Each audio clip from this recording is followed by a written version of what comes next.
আসসালামু আলাইকুম।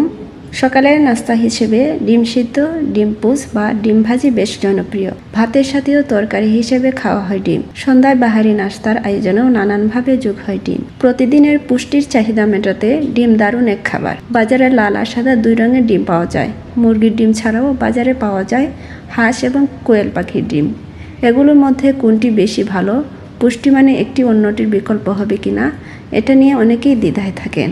রাজধানীর government college of applied human সায়েন্সের খাদ্য ও পুষ্টিবিজ্ঞান বিভাগের সহযোগী অধ্যাপক শম্পা শারমিন খান জানালেন, লাল ডিম বা সাদা ডিমের পুষ্টিগুণে কোনো তফাৎ নেই। কোন প্রজাতির পাখির ডিম খাওয়া হচ্ছে সেটির সাথেও পুষ্টি উপাদানের আলাদা কোনো সম্পর্ক নেই, তবে আকার ভেদে পুষ্টি উপাদানের পরিমাণ তারতম্য হয়। বিষয়টাকে আরেকটু বিস্তারিত ব্যাখ্যা করলেন তিনি। ডিম থেকে যে স্নেহ পদার্থ পাওয়া যায় সেটি মানবদেহের জন্য উপকারী, আর প্রাণীজ আমিষেরও অনবদ্য এক উৎস ডিম। প্রয়োজনীয় অন্যান্য পুষ্টি উপাদানও ডিম থেকে পাই আমরা।